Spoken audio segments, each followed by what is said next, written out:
Hello guys, welcome to young minds YouTube channel. तो हम लोग आज मैट्रिसेस का एक्सरसाइज 2.5 के पहले का कॉन्सेप्ट पढ़ने वाले हैं।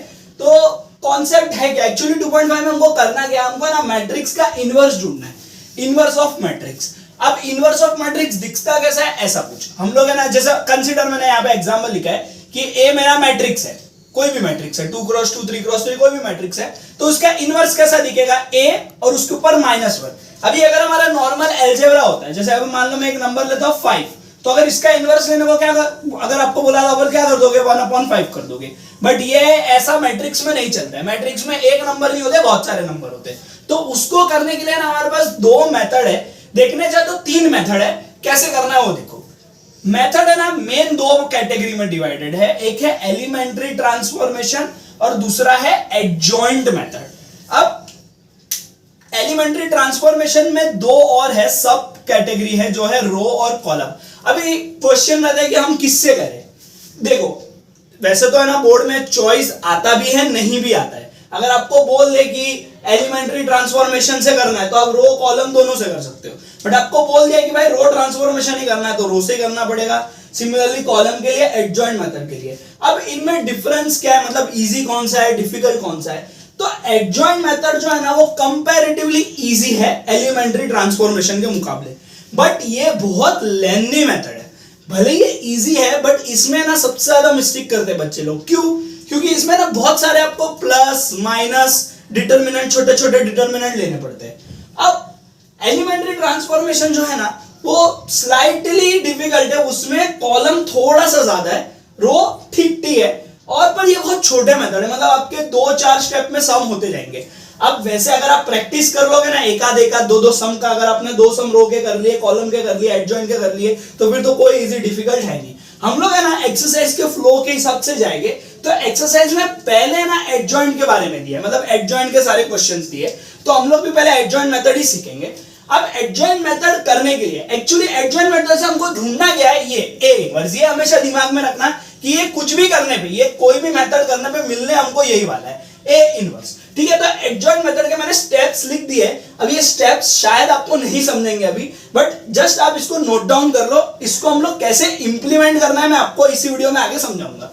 तो सबसे पहले ना फाइंड, ये क्या लिखा है अगर आपको याद होगा तो इसको बोलते हैं डिटरमिनेंट ऑफ ए। तो आपको जो भी मैट्रिक्स दिया, हाँ एक और चीज, एडजॉइंट मेथड या कोई भी ये ट्रांसफॉर्मेशन है ना आपके 2x2 या तो 3x3 मैट्रिक्स पे ही लगेगा। मींस वो स्क्वायर मैट्रिक्स होना चाहिए, 2x2 या तो 3x3, इसके अलावा किसी पे भी नहीं लगता है ये। ठीक है, तो सबसे पहले आपको डिटरमिनेंट लेना है। डिटरमिनेंट लेने के बाद आपको एक वैल्यू मिलेगी, उसको रखना है। उसका क्या मतलब है, डिटरमिनेंट लेने का सेंस क्या है इधर, तो ना आपको उसका वैल्यू मिलेगा। मान लो एक मैट्रिक्स है, उसका डिटरमिनेंट का वैल्यू आ रहा है 5, बराबर, तो वो नॉट इक्वल टू 0 आना चाहिए हमेशा। जो भी आप डिटरमिनेंट लोगे वो हमेशा नॉट इक्वल टू 0 आना चाहिए। अगर तब नॉट इक्वल टू 0 आएगा तभी आप ए इनवर्स आगे ढूंढ सकते हो, वरना नहीं ढूंढ सकते। आपको क्वेश्चन भी आता है इनवर्टिबल मैट्रिक्स वगैरह के बारे में, वो मैं आपको एक्सरसाइज में आगे समझाऊंगा वो क्या है। फिलहाल आप समझ लो कि पहला आपका स्टेप है डिटरमिनेंट ऑफ ए ढूंढने का। सेकंड है माइनर ऑफ एलिमेंट। अब ये माइनर क्या है वो भी मैं बताऊंगा। फिर उससे ना कोफैक्टर मैट्रिक्स मिलता है। एडजॉइंट मेथड का क्या करने का, कोफैक्टर मैट्रिक्स जो आपको मिलेगा ना उसका ट्रांसपोज ले लोगे तो आपको एडजॉइंट मैट्रिक्स मिल जाएगा, जिसको हम लोग है ना एडीजे लिखते हैं। एडीजे मैट्रिक्स का नाम ए तो ए या तो बी या तो सी जो भी है। और ए इनवर्स के लिए ये फॉर्मूला है, ये याद रखना, ये सबसे ज्यादा इंपॉर्टेंट है। ये फिलिंग द ब्लैंक्स में भी पूछा जाता है।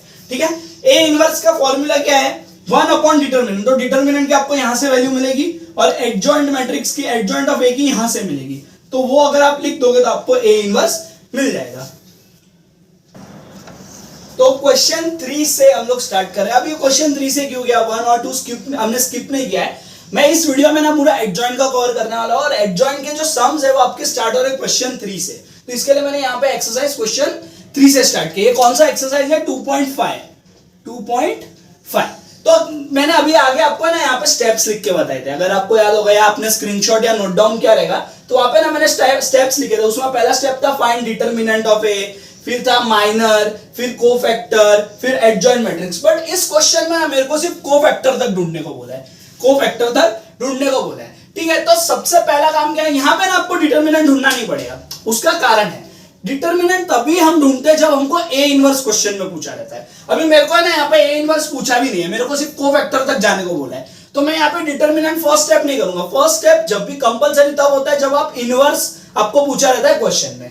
तो मैंने ना दोनों एग्जांपल ले लिए, 2x2 का भी 3x3 का भी। कैसे ढूंढना है कोफैक्टर? तो कोफैक्टर ढूंढने के लिए सबसे पहले ना आपको माइनर की जरूरत पड़ती है। अब माइनर को लिखते कैसे? मैंने वहां पे ना कैपिटल एम लिखा था, कैपिटल एम। अभी माइनर है ना हर एलिमेंट का ढूंढने का, हर एलिमेंट जितने भी एलिमेंट है सबका माइनर ढूंढने का। ये 2x2 का मैट्रिक्स है, ठीक है। तो यहाँ पे पहला एलिमेंट का अगर माइनर ढूंढने जाओ तो उसका नाम कैसे होगा? M11। इसका नाम क्या होगा? M11, ठीक है। अब ये M11 कैसे मिलेगा?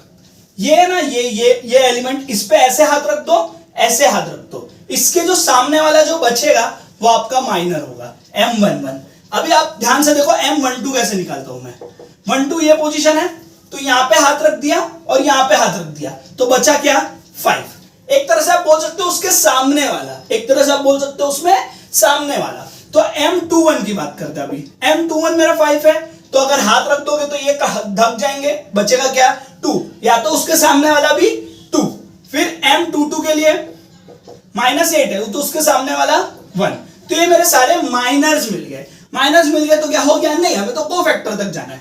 तो कोफैक्टर ढूंढने के लिए ना यहाँ पे एक फॉर्मूला होता है, वो फॉर्मूला मैं लिख के बताता हूं आपको, और वो याद भी रखना है, वो हर जगह यूज होगा। AIJ ये कोफैक्टर का पहला होता है। जैसे कोफैक्टर मैट्रिक्स है ना, ए के बनते हैं। जैसे AIJ, अगर M11 की बात करूं तो ये A11 होगा, तो ये पहला एलिमेंट होगा कोफैक्टर मैट्रिक्स का। नहीं समझा? कुछ नहीं, हम लोग आगे समझेंगे इसको अच्छे से। ये इसका फॉर्मूला है AIJ -1 raise to I plus J MIJ। अब ये क्या लिखा? वापस एक बार ध्यान से सुनो। AIJ, I और J क्या है? Row number, column number, equal to -1 raise to I plus J. I plus J में यहाँ पे नंबर आएंगे, फिर MIJ, तो M row number, column number. अब इसको फॉर्मूला को है ना हम इस सम के लिए यूज करते हैं, जो हमने ये सम स्टार्ट किया ना उसके लिए। तो सबसे पहले AIJ ना, तो पहले M11 के लिए A11 होगा, ठीक है। तो उसके लिए आप क्या करोगे? -1 1 + 1 रेस टू 1 + 1 I और J की वैल्यू, और यहाँ पे M11 क्या आपका -8। तो इसको सॉल्व करने पे -1 का स्क्वायर -8 होगा, ठीक है। अभी कोई भी नेगेटिव नंबर का स्क्वायर लेंगे तो हमेशा वो क्या मिलेगा? पॉजिटिव मिलेगा। तो इसका आंसर 1 आएगा, और ये आपका -8 से मल्टीप्लाई होगा तो -8 मिलेगा। सिमिलरली अब A12 की बात करते हैं। तो A12 में -1 1 + 2 M12, जो यहां पे ले रहे हो वो यहां पे लेने का, ठीक है। अब M12 की बात करते हैं, तो ये 3 हो जाएगा, ये 3 हो जाएगा। M12 मेरे को क्या मिला है? 5, बराबर। -1 का क्यूब, कोई भी नेगेटिव नंबर का क्यूब लेंगे तो वो का वही नंबर मिलेगा, तो यहाँ पे -1 मिलेगा, तो ये आंसर आपका -5 हो जाएगा। फिर A21 की बात करते हैं। A21 की बात करते तो हो जाएगा -1 रेस टू 2 + 1 M21। तो ये देखो, ये भी वही मिला, तो -1 रेस टू 3 M21। M21 मेरा 2 है, तो यहां पे आएगा आंसर आपको -2। फिर है A22 के लिए -1 2 + 2 M22, ठीक है। -1 2 + 2, तो यहाँ पे -1 रेस टू 4, और M22 मेरे को क्या मिला था? 1। तो इसका आंसर आपको मिलेगा सिर्फ 1, ठीक है। इतना हो गया सॉल्व, हमें ए सारे मिल गए। अब लास्ट जो काम बचा है कोफैक्टर मैट्रिक्स। तो कोफैक्टर मैट्रिक्स यहां पे मैं लिखता हूं, कोफैक्टर, ठीक है। कोफैक्टर जो मैट्रिक्स होता है ना, वो छोटे A11 का हमने देखा, छोटे A11 का ऐसा मैट्रिक्स होता है। कोफैक्टर बड़े A11 का होता है, मींस ये बड़े वाले। तो यहाँ पे A11 A12 A21 A22 ऐसा होगा। तो यहां पे अब आप सिर्फ इसके नंबर डाल दो, ठीक है। A11 आपको क्या मिला था? -8 -5, A21 आपको मिला -2, और A22 आपको मिला 1। तो हमने ना 2x2 का समझ लिया कोफैक्टर कैसे निकालना है। ये देखो, इस तरह से निकालना है। अब इसी को हम 3x3 के लिए देखते हैं। हमको सेम वही क्वेश्चन है, कोफैक्टर ऑफ फॉलोइंग मैट्रिक्स। अब इसके लिए कैसे करना है वो देखो ध्यान से। फॉर्मूला यही रहेगा अभी भी, बट उसके पहले हम लोगों को ये माइनर ढूंढने पड़ेंगे। तो सबसे पहला माइनर M11 है। अब 2x2 में ना एक फायदा होता था, कि अगर हम इस एलिमेंट को ढूंढते थे और ये कवर कर लेते थे तो इसके सामने सिर्फ -8 बचता था, बट अब यहाँ पे ना सिर्फ एक नंबर नहीं 4 नंबर बचेंगे। अगर इसकी बात करें और ये कवर कर ले तो यहाँ पे 4 नंबर बचेंगे, या तो इसके सामने भी 4 नंबर बचेंगे। तो कैसे करने का, तो इन चारों नंबर का ना डिटरमिनेंट लेने का। तो ये -2 पहले है, फिर 1 1 1, ये देखो अगर हाथ रखूं तो ये कवर हो जाएंगे, तो ये पूरा का पूरा उठा के यहाँ पे मैंने डिटरमिनेंट में बिठा दिया।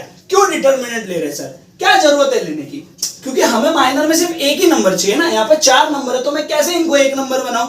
एक नंबर बनाने का एक ही तरीका है, डिटरमिनेंट सॉल्व करो।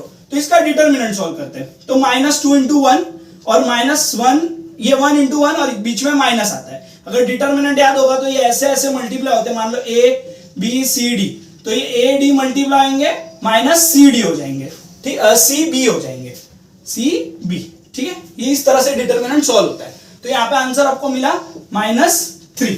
सिमिलरली M12 की बात करते हैं अभी। M12, तो M12 मेरा ये है, ये इस बार ऐसे कवर होगा, तो ये 4 बचेंगे, तो -1 1 -2 1। इसका फिर से डिटरमिनेंट लेते हैं, तो -1 माइनस ऑफ -2 × 1, तो ये कुछ ऐसा दिखेगा, तो -1 +2, तो इसका आंसर आपको मिलेगा 1, ठीक है। अब M13 की बात करते हैं। M13 का डिटरमिनेंट लेते हैं। तो M13 ये रहा, तो इधर हाथ रख दिया, तो ये और ये बचा, तो ये 4 बचे, तो -1 -2 -2 1, क्रॉस मल्टीप्लाई करते हैं, तो ये -1 माइनस, यहाँ पे तो माइनस रहेगा, ये माइनस प्लस हो जाएगा और इधर 4 हो जाएगा, तो -1 - 4 दैट इज -5। ये हमको मिल गया M13। अब यहाँ पे ढूंढता हूं मैं M21, ठीक है, M21 निकालते हैं अभी। M21 के लिए ये है मेरा, तो आप इस बार ऐसे हाथ रखोगे, तो फर्स्ट ये और ये बचेगा, तो 8 7 1 1, ठीक है, क्रॉस मल्टीप्लाई 8 डिटरमिनेंट सॉल्व उसके लिए 8 - 7 1, ठीक है। M22 की बात करते हैं। तो M22 तो ये बीच का एलिमेंट हो, मतलब ये वाली लाइन और ये वाली लाइन छोड़ दो, तो बचा कौन सा 5 7 - 2 1, 5 7 - 2 1, ठीक है। ये हो जाएगा 5 -7 × -2, तो ये होने वाला है आपका 5 + 14 दैट इज 19, ठीक है। अब यहां पे ये हो गया, यहां पे M22 तक ढूंढ लिया, तो मैं यहां पे ना आपको M23 ढूंढता हूं यहाँ पे, ठीक है। M23 की बात करते हैं, तो ये वाली लाइन और ये वाली लाइन छोड़नी है आपको, ये वाली लाइन और ये वाली लाइन छोड़नी है, तो आपके पास बचा क्या 5 8 - 2 1, 5 8 - 2 1, क्रॉस मल्टीप्लाई, तो ये 5 मींस डिटरमिनेंट सॉल्व करने का, ये 8 × -2 बचेगा, 8 × -2, तो 5 + 16 दैट इज 21, ठीक है। Next is M31। अब आ गया M31। अब M31 की बात करते हैं। तो M31 ये रहा, तो ये वाली लाइन और ये वाली लाइन छोड़ दो, तो बचा क्या 8 7 - 2 1, 8 7 - 2 1, तो ये हो गया 8 -7 × -2, ठीक है। तो 8 + 14, तो ये आंसर आपका मिलेगा 22। M32 की बात करते हैं। M32 ये रहा आपका, बराबर। तो ये लाइन और ये लाइन छोड़ दो, तो बचा क्या 5 7 - 1 1, 5 7 - 1 1, क्रॉस मल्टीप्लाई 5 -7 × -1, ठीक है। तो 5 -+ 7 दैट इज 12, ठीक है। अब नेक्स्ट इज लास्ट जो है M33 के लिए। M33 के लिए अभी निकालते हैं। तो M33 ये रहा, तो ये वाली लाइन और ये वाली लाइन छोड़ दी, तो बचा क्या 5 8 - 1 -2, 5 8 - 1 -2, क्रॉस मल्टीप्लाई पे -10 मिलेगा, 5 × -2 इज -10, यहाँ पे माइनस आपको 8 × -1 मिलेगा, ठीक है। रुको यहाँ पे मैं थोड़ा नीचे लिख देता हूँ तो आपको दिखेगा -10 -8 × -1, ठीक है। तो इसको सॉल्व करने पे -10 + 8 हो जाएगा ये, दैट इज आपको मिलेगा यहाँ पे -2। अगर आपको लग रहा है कि सम खत्म हो गया, तो अभी तक सम खत्म नहीं हुआ है। ये निकालने के बाद ये तो सिर्फ माइनर निकला है, इसका हमको कोफैक्टर वाले नंबर निकालने हैं। तो उसके लिए फॉर्मूला मैंने आपको लिखाया था Mij = -i⁻⁻j Mij। मैंने ना यहाँ पे सारे नंबर के लिए लिख के रखा है, मैंने सिर्फ फॉर्मूला बना के रखा है। तो 1 1 के लिए -1 1 + 1, 1 2 के लिए 1 + 2 देखो आगे वैसे का वैसे 1 3 2 1 सब करके रखा है। अब मेन सॉल्व हम यहाँ पे करते हैं, ठीक है। अब मेन के लिए हम लोग को ये देखो -1 ये ऐसा हो जाएगा -1 का स्क्वायर और m11 मेरा आ जाएगा यहाँ से -3, तो ये आंसर आपका बचेगा। हमेशा याद रखना अगर -1 रेज़ टू कोई इवन नंबर है जैसे 0 2 0 का तो 1 ही आएगा, 2 से स्टार्ट करो 2 4 6 8 तो हमेशा उसका आंसर 1 आएगा, और कोई ऑड नंबर है 1 3 5 तो हमेशा -1 का -1 ही आएगा, वो दिमाग में रखने का। तो यहाँ पे मेरे को -3 मिलेगा। सिमिलरली यहाँ पे -1 raise two cube into m12 that is 1, तो इसका आंसर -1 मिलेगा। हाँ देखो -1 का क्यूब क्योंकि ऑड नंबर है तो माइनस का माइनस ही आएगा। यहाँ पे देखो -1 रेज़ टू 4 इंटू m13 यहाँ से मिला -5 तो इसका आंसर -5 ही रहेगा, ठीक है। फिर यहाँ पे ये होएगा -1 raise two cube into m21 मेरे को मिला था 1 तो इसका आंसर हो जाएगा -1। यहाँ पे -1 रेज़ टू 4 हो जाएगा, m22 का है, m22 यहाँ है 19 तो इसका आंसर 19 मिलेगा, ठीक है। ऑड नंबर इवन नंबर का ध्यान रखते जाना, प्लस भी बराबर से करना नहीं तो फिर आंसर रॉन्ग हो जाएगा। और यहाँ पे मैट्रिक्स में ये याद रखना बोर्ड में आपका एक एक वैल्यू कोई चेक करने नहीं बैठने वाला है। मैट्रिक्स गलत दिखा पूरा गया मार्क्स, कोई नहीं देखेगा कि अरे बच्चे ने इतना मैट्रिक्स सॉल्व किया है इतना मेहनत किया है मार्क्स दे दो, कुछ नहीं, बोर्ड वाले किसी के सगे नहीं होते, ठीक है। m23 वहां पे 21 है तो यहाँ पे आपको आंसर मिलेगा -21, ठीक है। यहाँ पे -1 रेज़ टू 4 इंटू m31 है 22 तो ये आपको मिलेगा 22। फिर यहाँ पे ये -1 रेज़ टू 5 हो जाएगा, m32 आपको मिला हुआ है 12 तो यहाँ पे आपको मिलेगा उसका -12। सिमिलरली यहाँ पे -1 रेज़ टू 6 इंटू ये आपको मिला था -2, ठीक है, -2 तो ये आपका हो गया -2। तो कोफैक्टर ऑफ मैट्रिक्स कुछ ऐसे दिखता है। आपको ये लिखना जरूरी नहीं है, तो मैं सिर्फ आपके अंडरस्टैंडिंग के लिए लिख रहा हूं, ऐसे आपको लिखना जरूरी नहीं है, आप डायरेक्ट सीधा मैट्रिक्स लिख सकते हो। तो जो जो वैल्यू यहाँ पे मैं डालते जाता हूं तो -3 ये देखो -3 -1 -5 फिर यहाँ पे -1 19 फिर यहाँ पे -21 फिर यहाँ पे 22 फिर यहाँ पे -12 और ये बचा -2, ठीक है। Exercise 2.5 fourth question. तो हम लोग ने इसके जो पिछले वाला क्वेश्चन था जो थर्ड क्वेश्चन था उसमें हमने ना कोफैक्टर ऑफ मैट्रिक्स निकाला था 2x2 का भी 3x3 का भी। अब ये एडजॉइंट ऑफ मैट्रिक्स निकालना है। तो अगर आपको याद हो गए सारे स्टेप्स तो उसमें पहला था डिटर्मिनेंट ढूंढने का, बट हमको डिटर्मिनेंट ढूंढने की जरूरत नहीं क्योंकि हम लोग को इनवर्स तो अब तक पूछा ही नहीं है। हम लोग को सेकंड स्टेप था माइनर ढूंढने का जो हमने सीख लिया, कोफैक्टर ढूंढने का वो भी हमने सीख लिया, कोफैक्टर मैट्रिक्स भी सीख लिया। जो फोर्थ स्टेप था वो था एडजॉइंट ऑफ मैट्रिक्स जो हमको अभी तक नहीं आता है। तो अभी मैंने क्या किया है, मैंने ना थोड़ा सा टास्क आपके लिए कॉम्प्लिकेट कर दिया है। मैंने ना चीजें लिख तो दी है, आप चाहो तो छाप सकते हो, बट आप खुद से ईमानदार रहना। अगर आपको प्रैक्टिस करनी है अच्छे से तो ये बिना देखे आप खुद से इतना तो ट्राई कर ही सकते हो, माइनर निकालने का, कोफैक्टर निकालने का, कोफैक्टर मैट्रिक्स बनाने का। ये सब तो मैंने आपको इसी वीडियो में आगे की पार्ट में समझाया हुआ है। अगर आपको फिर तो भी नहीं समझा है तो एक बार फिर से उसको देख लेना, ये बहुत इजी टॉपिक है, आपको समझ जाएगा। तो मैंने क्या किया, माइनर ढूंढ दिया है। एक बार फिर से बता देता हूं, माइनर 2x2 का कैसे निकालेगा। अगर इसकी बात करें तो सामने वाला लेने का, इसकी बात करें तो सामने वाला लेने का।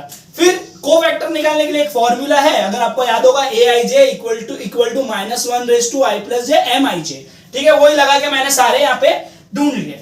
अब वही अगर ये सारे मिल गए तो हमको कोफैक्टर मैट्रिक्स ऑफ a मिल जाता है। वो कैसे मिलेगा, a11 a22 a21 a22, ठीक है, a11 a12 a21 a22 ये मिल गया। अब एडजॉइंट अगर आपको याद होगा उधर मैंने लिखा था कि एडजॉइंट ऑफ ए जो होता है वो होता है कोफैक्टर का ट्रांसपोज। जो कोफैक्टर मैट्रिक्स मेरे को मिला है उसका ट्रांसपोज। तो आपको याद है ट्रांसपोज कैसे लेने का है।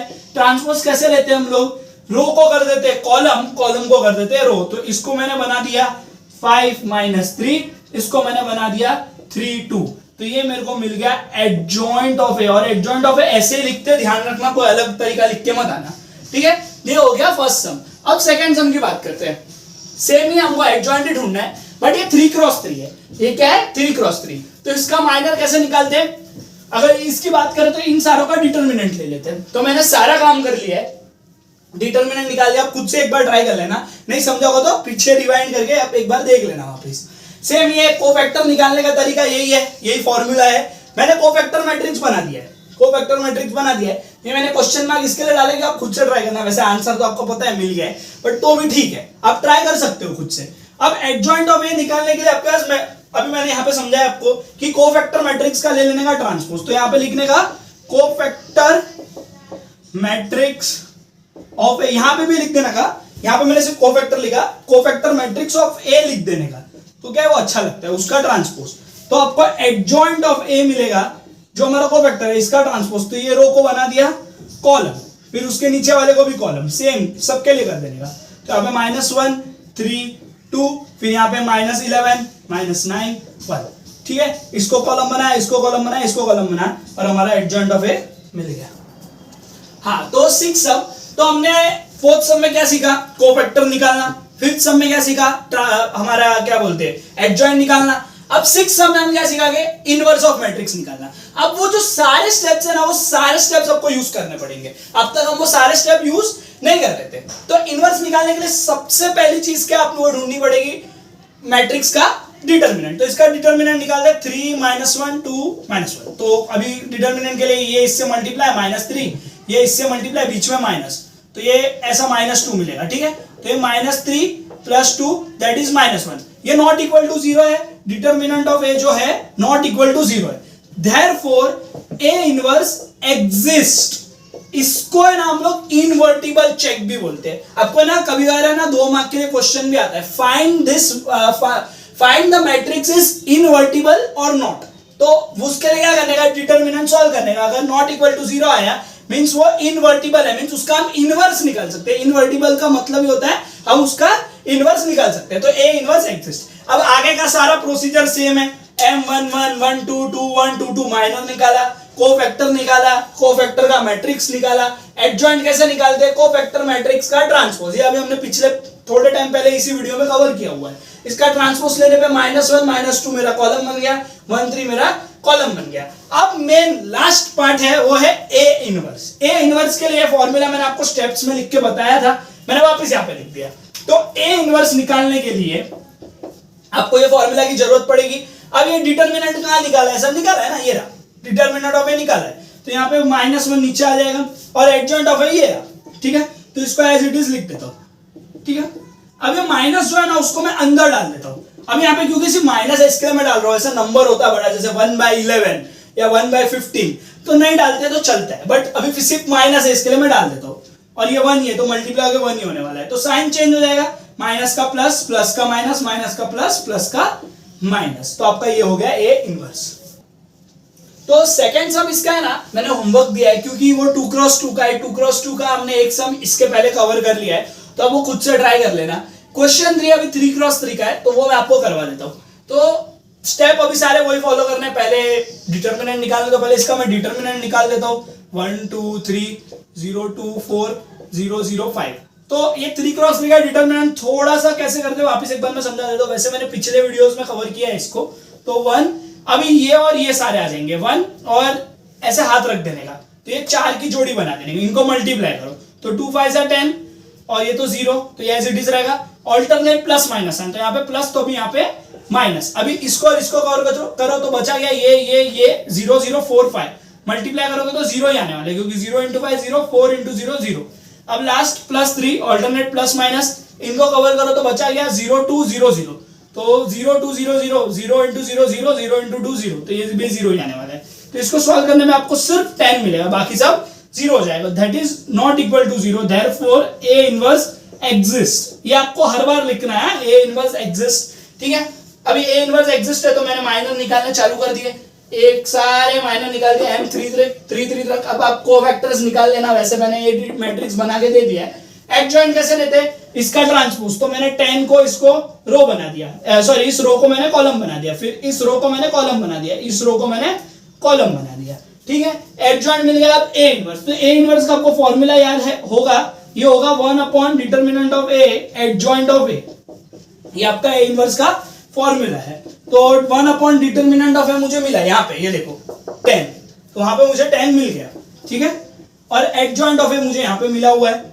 अब आप चाहो तो ये 10 अंदर मल्टीप्लाई कर सकते हो, मैं नहीं कर रहा, कोई सेंस नहीं बनता क्योंकि यहाँ पे अपॉन में आ जाएगा, तो 10 बाहर ही रखो, ठीक है। ये आपका 0 2, ये आपका हो गया ए इनवर्स।